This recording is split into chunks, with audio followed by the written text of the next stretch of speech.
नहीं हूँ, एजुकेशन के फील्ड से नहीं हूँ। मैं एक कलाकार हूँ, एक आर्टिस्ट हूँ, एक क्रिएटिव इंसान हूँ। और आप लोग बेहतर जानते हैं एजुकेशन के बारे में। इतने साल से आप एजुकेशन चला रहे हैं। पिछले कुछ साल से मेरा अनुभव हुआ है, चूंकि मैंने कुछ फिल्में की हैं। एक फिल्म थी तारे ज़मीं पर, और अभी हाल ही में मेरी जो फिल्म आई है 3 इडियट्स, ये दोनों फिल्में एजुकेशन के टॉपिक पर हैं। तो लिहाजा मैं इस वजह से मैंने काफ़ी रिसर्च की एजुकेशन के ऊपर, और कुछ चीज़ें मेरे सामने आई हैं, और वो चीज़ें मैं आपके सामने रखना चाह रहा हूँ। आज यहाँ पेरेंट्स हैं, एजुकेटर्स हैं, टीचर्स हैं, बच्चे भी हैं। हो सकता है पता नहीं मैं कितना सही बोल रहा हूँ, गलत बोल रहा हूँ, लेकिन मेरे कुछ विचार हैं जो मैं आपके सामने रखना चाहूँगा एजुकेशन से जो जिनका संबंध है। और वो ये कि सबसे पहले तो हर बच्चा खास होता है। ये मैंने डिस्कवर किया अपने रिसर्च में। हर बच्चा खास होता है। हर बच्चे में हमारी तरह, आपकी तरह और हमारी तरह, हर बच्चे में कुछ ना कुछ काबिलियत होती है, कुछ ना कुछ कमजोरी होती है। मुझ में भी कमजोरी है, काबिलियत है। आप में भी कुछ ना कुछ काबिलियत और कमजोरी है, और हर बच्चे में कुछ ना कुछ कमजोरी और काबिलियत होती है। और हमें as parents, as elders, as education system, हमें हर बच्चे की खासियत को पहचानना है, उसे मदद करनी है। उसकी क्या खासियत है, उसका क्या दिल चाहता है, उसे किस चीज में खुशी मिलती है, वो हमें उसको हेल्प करना है कि हम उसको वो ढूंढ सके, और उसमें हमें सपोर्ट करना है। और जो उसकी कमजोरी है उसमें हमें उसको सपोर्ट करना है।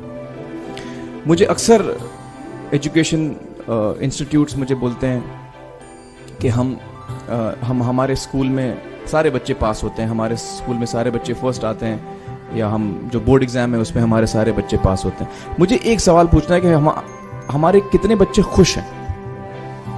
सबसे बड़ा सवाल मेरा ये है, how many of our children are happy? और वो जो हैप्पीनेस क्वोशेंट है ना, वो मेरे लिए सबसे अहम है। क्योंकि देखिए, पढ़ाई लिखाई तो हम सीख ही लेते हैं। जब मुझे कोई चीज सीखनी होती है तो मैं कुछ ना कुछ करके सीख ही लेता हूं। हमारी फिल्म 3 इडियट्स जब रिलीज होने वाली थी, रिलीज से पहले हमने कई स्क्रीनिंग्स रखे थे, टेस्ट स्क्रीनिंग जिसको हम कहते हैं, जिसमें कि हम ऑडियंस जैसे आप लोग हैं उनको बुलाते हैं, फिल्म दिखाते हैं, उनसे पूछते हैं कि फिल्म कैसी लगी। ऐसे एक टेस्ट स्क्रीनिंग हमने किया था। बंबई में एक फैक्ट्री में कारीगर लोग काम करते हैं, तो करीब 25-30 कारीगर आए थे उस स्क्रीनिंग में। स्क्रीनिंग के बाद उनका एक कारीगर था, उसने मुझसे एक सवाल पूछा। उसने मुझसे ये पूछा, आप लोगों ने फिल्म देखी है 3 इडियट्स?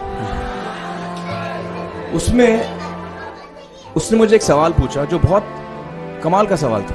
उसने मुझे ये सवाल पूछा कि सर, पिक्चर के अंत में हमें पता लगता है कि आप तो रणछोड़ दास थे ही नहीं, रैंचो तो थे ही नहीं आप, तो सर्टिफिकेट तो आपको मिला नहीं, वो तो जावेद जाफरी को मिल गया। तो आप इतने बड़े साइंटिस्ट कैसे बन गए? इतने बड़े पेटेंट्स, 400 पेटेंट्स, जापानी लोग आपके पीछे पड़े हैं, तो आपको सर्टिफिकेट तो मिला नहीं, तो आप इतने बड़े साइंटिस्ट कैसे बन गए? बहुत ही अहम सवाल है ये, बहुत ही इंपॉर्टेंट सवाल है। और ये जो मुद्दा है उसके हार्ट में जाता है ये, कि जब मैं एग्जाम के लिए रट के जवाब देता हूं और वो जवाब में मुझे नंबर मिलते हैं और मैं पास हो जाता हूं, तो मेरे हाथ में एक पर्चा आता है जो मुझे कहता है कि मैं पढ़ा लिखा हूं। लेकिन वाकई में पढ़ा लिखा हूं या नहीं, ये अभी तक हमको श्योर मालूम नहीं है। लेकिन जब आप नॉलेज चाहते हैं कि आपको मिले, विद्या मिले आपको, तो फिर वो कागज का मायने कुछ होता नहीं है। तो मैंने उसको जवाब में 2 सवाल पूछे। मैंने बोला उसको कि भैया, आपको क्या लगता है मैं अच्छा एक्टर हूं? उसने बोला हाँ, देश भर में आप सब लोग मानते हैं आपको, आप अच्छे एक्टर हैं। मैंने उससे कहा कि भैया, मेरे पास कोई सर्टिफिकेट नहीं है जो कहता है कि मैं अच्छा एक्टर हूं। मेरे पास कोई कागज नहीं है जो मुझे बोलता है कि मैं अच्छा एक्टर हूं। मैंने फिर उससे एक सवाल पूछा कि मैंने सुना आप बहुत अच्छे कटर हैं, आपके जो बॉस मुझे बताते हैं कि आप उनके मेन कटर हैं और आपकी बड़ी इज्जत करते हैं वो। आपके पास कोई पर्चा है, सर्टिफिकेट है जो मुझे बताता है कि आप कटर हो? उसने बोला नहीं सर। तो मैंने बोला आपका जवाब आपको इधर ही मिल गया। Education is beyond marks, education is beyond grades, education is what you learn. और मेरी इच्छा है कि हिंदुस्तान में हम एजुकेशन को इस नजरिए से देखें कि हम अपने बच्चों को वाकई शिक्षा दें। और शिक्षा हम खुशी से दें, क्योंकि शिक्षा में सिर्फ ज्ञान नहीं होता, शिक्षा में एक और चीज मिली हुई होती है, वो ये है कि हम अपने बच्चों को डेवलप करते हैं एज ह्यूमन बींग्स। आगे चल के वो जिंदगी में अच्छे इंसान बने, आगे चल के वो अपने पैरों पे खड़े रह सकें, आगे चल के वो इज्जत की जिंदगी जी सकें, आगे चल के वो दूसरों के बारे में ध्यान रखें, आगे चल के वो किसी के चेहरे पे मुस्कुराहट ला सकें, आगे चल के वो किसी की मदद कर सकें। This is what we should develop of our children. ये मेरी फीलिंग है। मैं जहां भी देखता हूं, ये मेरे साथ भी हुआ है जब मैं छोटा था।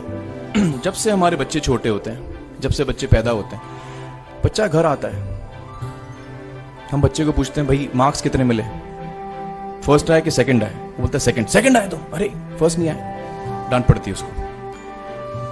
जो बोलता है मैं 10th आया तो उसकी तो हालत ही बुरी हो जाती है। बच्चे को लगता है यार ये फर्स्ट आना बड़ा जरूरी है। उसको रेस में हम पूछते हैं तुम रेस में फर्स्ट आए कि सेकंड आए? में हम उसको बचपन से, जब से वो केजी लोअर केजी में होता है, जब लोअर केजी में रेस होती है, चमचा मुंह में लगा के उसमें नींबू डाल के भागते हैं। उसमें भी हम बच्चे को पूछते हैं अरे मेरा बेटा फर्स्ट आएगा, ला, ओ बेटा मेरा फर्स्ट आना, मतलब पेरेंट्स चिल्ला रहे हैं बेटा भागो, मतलब नींबू लेके भागो। तो उसमें होता क्या है कि बच्चे को लगता है कि यार ये बड़ा जरूरी है। मेरे पेरेंट्स को हमेशा, मेरे पेरेंट्स मुझे एक ही सवाल पूछते हैं, मैं फर्स्ट आया कि नहीं। उसके जहन में ये बात बैठ जाती है कि मेरे को अव्वल आना है, मेरे को कंपीट करना है, मेरे को बाकी लोग से आगे निकलना है। टीचर्स भी यही सवाल उसको पूछते हैं आमतौर पे, मेरे साथ हुआ है। होता क्या है कि जब वो बच्चा 21 साल का होता है तो वो बड़ा सेल्फिश हो जाता है, और उसको सेल्फिश हमने बनाया, हमारे सिस्टम ने बनाया। वो अपने बारे में सोचता है और किसी के बारे में नहीं सोचता, क्योंकि यही हमने उसको ट्रेन किया बचपन से। बचपन से हमने उसको यही ट्रेन किया कि बेटा तुम पहले आना, बाकी सब लोग को भूल जाओ। तो जब वो नौजवान बनता है तो उसका नजरिया सोसाइटी की तरफ यही हो जाता है कि भैया मुझे आगे बढ़ना है, बाकी सब बाय हुक और by crook I must succeed, I don't care about anybody else. मेरा ये दिल कहता है, मेरा ये दिल चाहता है कि अगर हम जितने यहां पेरेंट्स हैं, एडल्ट्स हैं, यंगस्टर्स हैं जो कल जाके पेरेंट्स बनेंगे, अगर हम अपने बच्चों को ये सीख दें जब वो छोटे हैं, जब वो घर आए हम उसको ये सवाल पूछें, ये नहीं पूछेंगे मार्क्स कितने मिले, उसको ये पूछें कि बेटा आज तुमने किसकी मदद की, आज तुमने किसके चेहरे पे मुस्कुराहट लाई।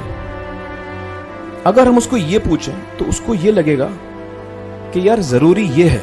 मेरे पेरेंट्स मुझे हमेशा ये पूछते हैं, मार्क्स का तो कभी पूछते नहीं, वो मुझसे ये पूछते हैं कि भैया तुमने किसको हेल्प किया आज।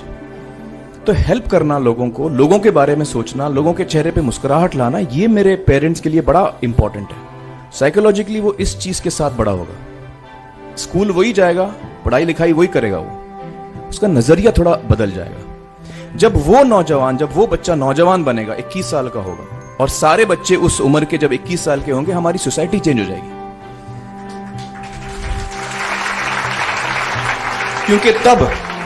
क्योंकि तब हमारी सोसाइटी में ऐसे नौजवान होंगे जो खुद के बारे में नहीं सोच रहे, दूसरों के बारे में सोच रहे। तो मुझे लगता है कि सबसे बड़ी चीज जो हमारे एजुकेशन सिस्टम में मैं देखना चाहूंगा, जो मैंने अपने स्कूल लाइफ में नहीं देखी, कि हमको ये अहमियत इस पे दी जा रही है कि हम अपने आसपास के बच्चों को कितना हेल्प कर रहे हैं। ये एक बहुत बड़ी तब्दीली अगर आ जाए तो मुझे लगता है कि हमारा देश बहुत सुधर सकता है, बहुत बदल सकता है। हम बहुत